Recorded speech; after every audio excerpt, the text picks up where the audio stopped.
Meanwhile, for TNC Pro Team, magagawa ba nila ulit ang nagawa nila kanina noong game number 1? Let's enter the Land of Dawn. Ano bang ma-expect natin dito sa early game? Well, definitely para din sa early game natin, mauna agad si Brusco AR doon sa mga possible positions. Most likely, ang kailangan niya talagang pigilan dito is either Goyo. Si Goyo talaga. Kasi di ba crucial si Goyo pagdating doon sa kanyang Netherrealm na ultimate. And at the same time, yung difference pagdating doon sa ating junglers, medyo mahirap para dito kay King Kong pagka pumasok basta-basta si Boyet AR. But it depends. It's actually Lord JM on that Joy. And, Akala ko Joy. hindi nga, sumisikat siyang jungle pick, pero pwede pa rin namang explain, especially kung mag-vengeance ka. One of the best, actually. Yan ang sinabi natin na kanina. And mahirap kasi makita ng XP lane Martis. Ngayon, meron ditong battle for the Little Wonder. Kalahati lang ang buhay ni Brusco na kanina pa kinukulit si King Kong. Na hanggang yun, wala pa rin orange buff. Buhay pa rin ang orange buff ng TNC. Uy, medyo nakakalugi yun. Pero ngayon, Minana Evos, they're trying to poke down Goyo. Ben thinks, nag-aabang din! Oh! Flicker combo! First blood dito, Goyong AR. Worth it! Kala natin na Minana Evos magiging mabilis ulit ang kanilang early game. Pero sabi ng TNC, teka lang, baguhin natin. Naaurahan na. Bentings.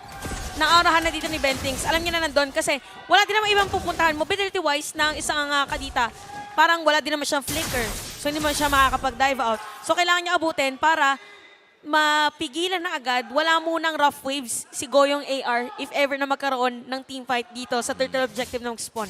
At nakakaramdam na nga si Bentings. Ito yung tinatawag natin na sixth sense na talagang nararamdaman niya kung nasaan yung mga kailangan niyang tamaan. King Kong almost going for that kill. Pero mukhang turtle muna ang magiging pinakaunang objective for TNC. Sila ang magsisimula. Brusco hahabol naman. Nakaprayo dito ang TNC Mahihila sa kanilang side. Pipilitin ni Brusco ang reset. Goyong AR, wala pa siyang ult. Wala pang rough waves. At ngayon makakahabol naman ang Minana sa posisyon. And right now, Minana Evos challenging this turtle pit. Petrify! Combo coming in. Netherrealm, nagamit na nga ni Goyo. Mapapop dito ni Boyet AR, pero mayroon siyang decimation. Batayin natin. Lord JM, mapapalayo na nga. TNC scores the first hurdle. Oh, sobrang ganda dito ng kita na natin yung pinakagusto nga gawin ng TNC with this kind of lineup. Inantay lang nila mag-petrify, wait lang. Oh, Appraiser's Wrath sa ilalim ng kanilang tore. In mid. TNC, at ano ngayon, Shades of TNC, Season 9, invadan ni King Kong. Nag-iinit na nga ang TNC at nag-invade pa pagkatapos. Hindi man lang binigyan ng purple buff si Boyet. At mukhang yung pagiging bad boy ni Boyet ngayon ay kinakagat na siya pabalik. 3 minutes in, 2-0 TNC. May 1-8 na gold lead pa. Parang sinasabi siguro ng TNC, pag ang bad boy, harapan mo din ng bad boy, medyo malalaman natin who's the baddest. So ngayon, ganun, yun ang ginagawa ngayon ng TNC. Na all lanes na pwede napuntahan, pinupuntahan na agad. We really have to take note na nag-elegant gem din kasi si Goyo. So kung hindi pa man niya na upgrade yung kanyang equipment, hindi niya kailangan umuwi from time to time. Wait lang. Ngayon ang ganti ng Minana Evos. Bentings, ang kanilang unang kill. Ngayon si Boyet Obarulis nanaawan ng small camp. Si King Kong, pero ito na. Innocent. Boyet? MI forward, mataton.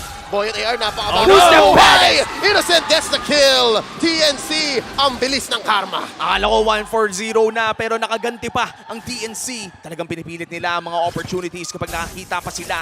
Ultra fast gameplay na nagmumula sa TNC at ang ganda ng pinakita nila doon. Ang layo sa nangyari sa game number 1 at ngayon Minana Evos naghahanap ng pwede nilang gawin para makabawi ng bahagya. Oo, okay. Kasi yung pwesto nila ngayon na parang medyo nahihirapan din si Brusco AR kung saan ba talaga siya pupwesto. Kasi si King Kong, zone out lang.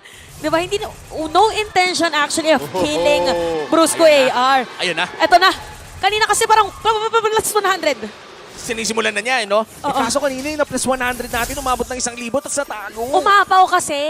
Nag-overflow na. Nag-overflow. Lamang-lamang pa ng 1,000 yun. Sobrang dami nun. Oo, 11K pa yon yung plus 100 niya. Pero ito na, Turtle, sinimula na ng TNC. May gold lead sila, pero may maganda ring pwesto dito si Brusco. Kaso steal ba to ng Grok lamang? Tingnan natin. Nagamit niya na yung Guardian's Barrier. Bentings tatalon, pero walang CC. Off camera, Boyet AR makakaisa kay Jesu. Pero may turtle naman ng TNC. 2 for 2 so far. Up top, pipilitin ba ito ng Minana Evos? Same Sobrang aggressive rotation. ng TNC. Same rotation for TNC. Kinagandahan lang for them is that sila nakakuha ng turtle. So mas maganda pa rin na trade for them. Kasi nakakuha rin naman si... Ayan na si... Again, isa sa mga, di ba si King Kong, ano tawag sa kanya? King of the King Jungle. of the Jungle. Oh, pero, di ba, kita mo naman, dire-diretso lang. Ganun din naman ginagawa ng Minana Evos ngayon. Wait lang. Klaro lang natin. Yung King Kong na movie, di ba, nasa syudad si yung malaking gorilla? Sa New York. Sa New York. New York, USA, New York ko ba?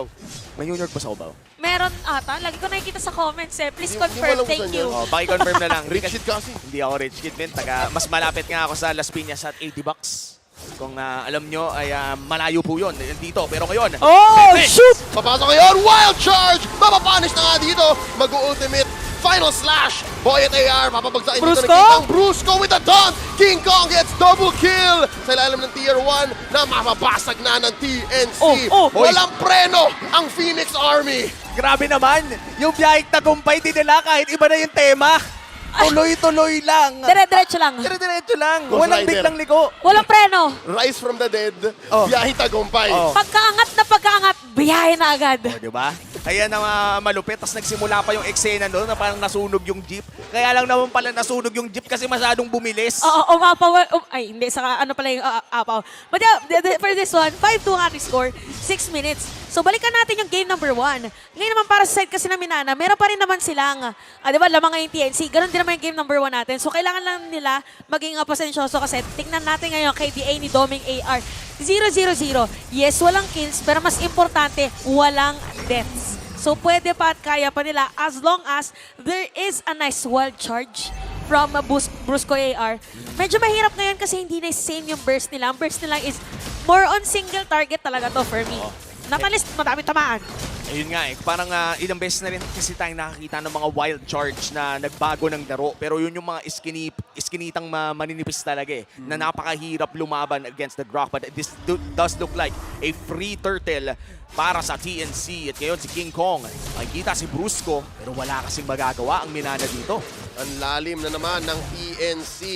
Ginawa nilang blue yung mapa ng ganun-ganun, kabilis lamang. Oy, grabe! Oy, grabe! sumasagot! Wait lang. Lumalaban! Ano yun? Yung parang ginawa ni Kobe? Yung ginanon niya, tapos hindi gumalaw si Kobe? Yung ginanon ng bola Pero yun lang! ni Barnes? Tama.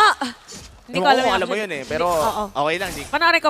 Nakwento lang. Nakwento lang. Did not flinch. Hindi man lang gumalaw. Yung ano, dito yung- si Dome. Yung lolo ko ang fan ng NBA eh. Ay, ganun ba? Happy Grandparents Day. Happy Grandparents Day. By the way, totoo po yun. Hindi po kami naglolokohan dito. Kung hindi nyo pa po nababate, ang mga lolo't lola nyo, batiin nyo na kasi magpapatayan na dito! Plus the combo from Bentings, Brusco. Petrify. King Kong sabi niya, hindi pa. Oh, Gilang, no! tuloy-tuloy. Oh, no! Appraiser's Wrath. Linunod ang sirena. At ngayon, patuloy na naman. TNC, ramdam na ramdam ang 4K gold lead. Naku, ito na yung sinasabi natin, medyo kulang sa burst. Ang Minana Evos, napakadaming ginamit ng mga skills doon. Hindi pa tapos. Tatalo na naman si Bentings. After that Nether Realm, Innocent magpupush lamang. TNC, ramdam na nila. Nag-iinit. Pa-approach na ng 5K gold lead. Oh! Lord JM, Innocent na. Isa pa. Walang vengeance si Idol. Usually kasi kapag blinaging duet ka, ang sagot mo doon vengeance. Kaso napindot na niya. Tapos nung nakita ni Innocent na napindot na yung vengeance, pumasok na sabi niya, my turn! My turn moment na rin. Talaga, para kay Innocent, that's another kill. Not so innocent anymore. Who's the bad boy? Ready na siya para, ready na siya para sa mature roles. Ready Tuloy-tuloy lang. Grabe! Ito yung nakikita mo yung bida na si Innocent eh. Oo. 3-0-3. In sobrang bilis na ng burst ng club, Ano to? nakakainis. Kung sa soap opera, Ano? Revenge Arc. Oo. Ito na yung Act 3. Act 3. Dati, linggo lang ng hapon mo siya mapapanood. Ngayon, gabi ng Friday. Prime time. Oo. Prime time. Pero again, para dito sa side ng Minana Evos, yes, there was an initiative for them to go for a play. Kaso kasi, nagamit yung Petrify ni Goyong AR during that moment. Brusco AR, nagamit yung Flicker din. So medyo kailangan muna na i-weigh if it's worth it pagkukuha. Pero mas worth it syempre para sa TNC. This is the Lord. Oo. And 9 minutes in, unang Lord ng laro, unang tatlong turtle, TNC with a complete game na talagang kitang-kita na ang dami nilang natutunan ng game number 1. Leo, papasok dito sa Lord March na to, parang ano pa ba pwedeng gawin ng Minana para maka-defense? Defense. Defense. Okay, gagayahin. Oh. Gagayahin ng Minana yung ginawa ng TNC ng Game 1. Pipick off muna sila. Tatanggapin nila na siguro for the next 4 or 5 minutes, pick off lang tayo. So, kailangan nilang umasa sa pick off. So, partly nun, kailangan magkamali ng TNC. Oo. Kaso paano sila magkakamali? Pwede sila magkamali kapag napasobra sa flicker si Kyrie. Oo.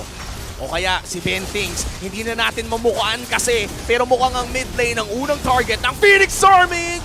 Final stash pero hindi na tinuloy. Pwede na. Kamuntikan na. Pwede na, nakabutas naman. Oo. Check lang, check lang. Check lang, mic check lang kung okay pa ang mga tao. Pero ang napakaganda na para sa TNC kasi di ba usually pag first lord gusto mo parang zone out mo lang, parang bonus na makakuha ka Oo. ng inhibitor turret. Oh wait, si Goyo, DR ka, muntiga na. Teka lang, Ay. tuloy ito Technical gate knockout yun kasi pinauwi nila. Bentings, tatalon at mabubutas na ang top lane. Isa na lang natitirang inhibitor ng Minana Evos. Pwede silang lumipat sa may bandang ibaba pero Hesu with a play! Final slash naging final response na nga ni Lord Bilis na minion. JM AR.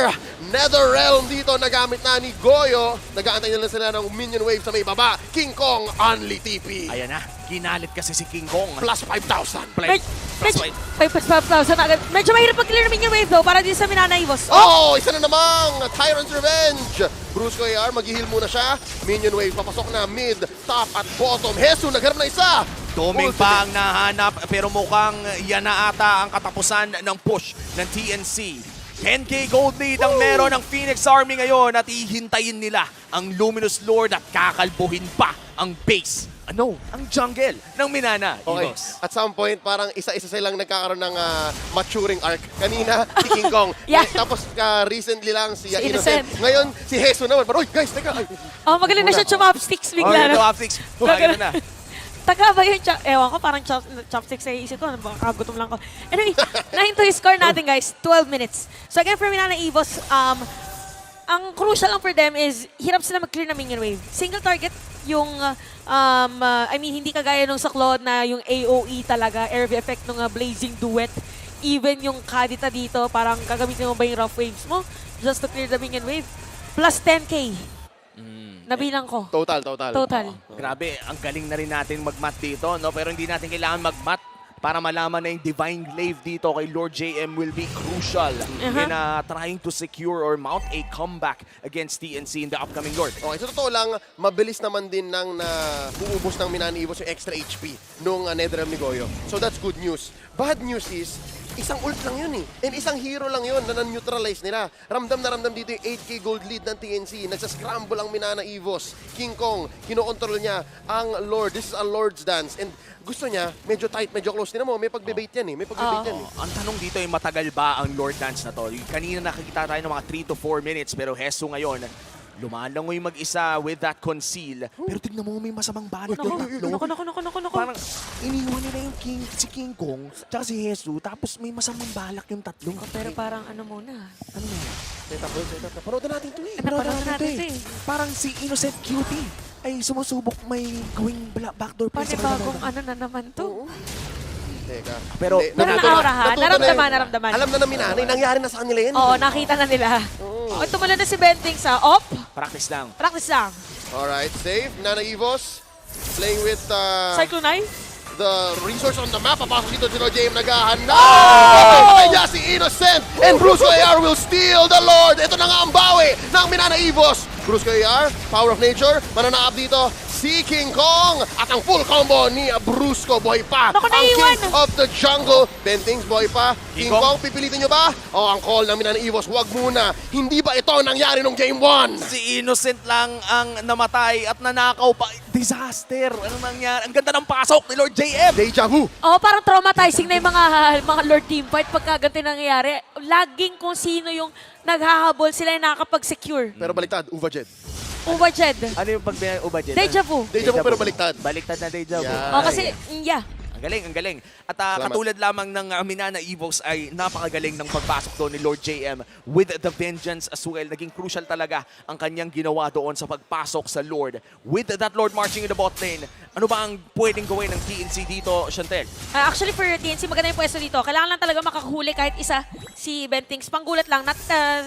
Not saying na instant makakill sila, pero mapagilan lang sila na pumasok. Mabilis lang nila yan na madedepensan kasi full item na rin dito si Innocent. Huwag lang may mauutok ulit kay Brusco AR. Which by the way, wala tinamaan si Brusco AR doon, pero sobrang bilis na mga pangyayari kaya bigla na nawala si Innocent. Oo nga, nagulat nga din ako yung damage pala ni Lord JM. Parang ang lala na eh. Napansin na natin kanina yung Divine Glaive Nabanggit nga pala ni Yomi. Oo. Tapos meron pang Bloody Wings ngayon.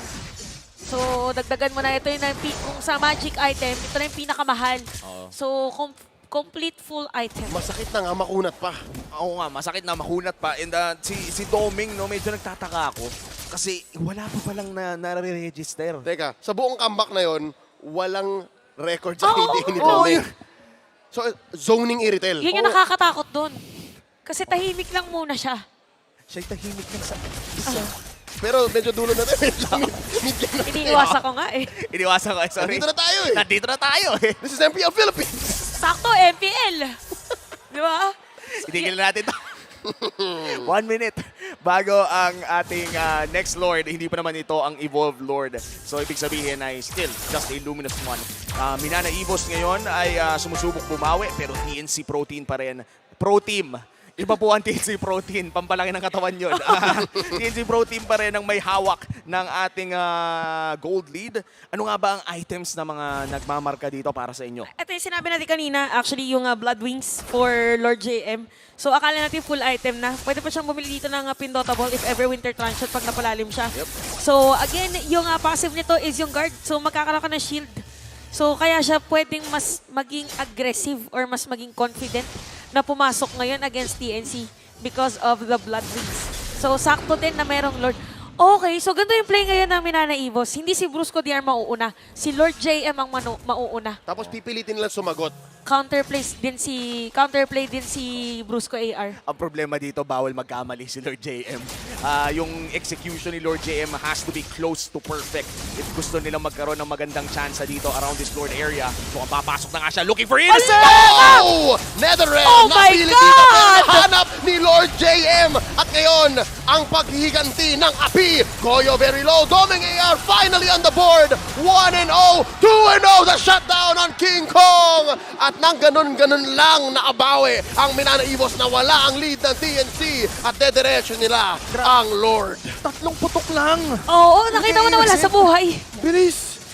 With the electrifying beats, and as you said, Leo, it's Lord secured, libreng Lord na. Pa-for Minana Evos, well, hindi libre. Kasi ang dami din nilang ginawa para makuha yun ngayon. Men, sinasabi pa lang natin na ang hirap ng gagawin ni Lord JM. Ginawa na niya! Ito Ito, na. perfect execution. Oo. Doon nakita mo nag-dive na. Akala mo nung una, magpe-face check lang. Yung pala papatay, Oh, boss. uy, uy, uy. Op! Bentings, Aray, nahuli si aray, Doming AR, pero parang may gamit siyang lumang Hasklos na buhay pa si Doming. Biglang balik buhay, no? Lumas, close. Tama naman, di ba? Tama naman. Ganun nga talaga yung Haas ko before. But yeah, again, para din sa Minana Evos, biglang nagbaliktad. Dito sinasabi natin na nakakatakot na hindi pa napapatay. Kanina si Doming AR kasi they have the kit, they have the damage per second. And hindi ko nasilip yung item dito ni Innocent kung paano niya pipigilan yung Brusco? pick ng damage ni Lord JM. Wait! Teka lang, nakatayo pa yung Torre. Finally, mababakbak dito. Buhay po din siya, Lord. Napakababa na. Jesus, nag-flicker in at gagamit ng Innocent! Lord JM na Oh shutdown my na. Innocent buhay pa. Finally, Goyong makalaya pa. May immortality. Doming, mapapapa kanya Brusco! immortality. Double kill para kay Innocent. Doming AR babagsak na 3-4-1 ang palitan. Medyo huli na ang kill doon ni Boyet AR. At biglang comeback pa nga. King Kong ngayon, hindi na ata papauwiin pa si Boyet. Sino- Pushing na sa mid lane Sino na yung ang bad boy? the rest of the Phoenix Army at si Kadita lamang ang makakadepensa sa base. Nakakambak pa nga ata yung nakambakan. Oh, sinong bad boy? Sinong bad boy? Ubuhos ang angas. Ganda. Ang ganda-ganda ng ginawa ni Boyd AR. Bumili siya ng rapid boots kaya hindi siya nahabol. Pero wait lang, parang hindi na natin defensan! 2v4, napilitan na mag-rough waves, kiniklear na lang ang minion waves. Wala na si Goyong AR dito, mapapatay na May rin minion wave! si Boyet. Pero dito pa si Lord JM, kaya niya ba to? Apat ang kanyang kalaban sa loob ng kanilang base. At hindi pa nga tapos, Lord JM! Mababurst down ni Goyo. Baka Pero si palimigin sa Brusco papalim- na lang. Ang daming minions, wait lang, may minions sa loob ng base. Oo, may marating din. Nag-back muna si Jesus. But it's still a 2v4 scenario. Makaka-defend ang TNC pero it's a 2v4. Oh my God! 2v4, Ala si patayin nyo! Dexter! Patayin nyo yung waves! Patayin nyo yung waves! TNC with the sweep! And this winning moment is brought to you by our official sponsor, FWD Life Insurance, TNC with the sweep. Sakit na ulo ko, guys. Grabe.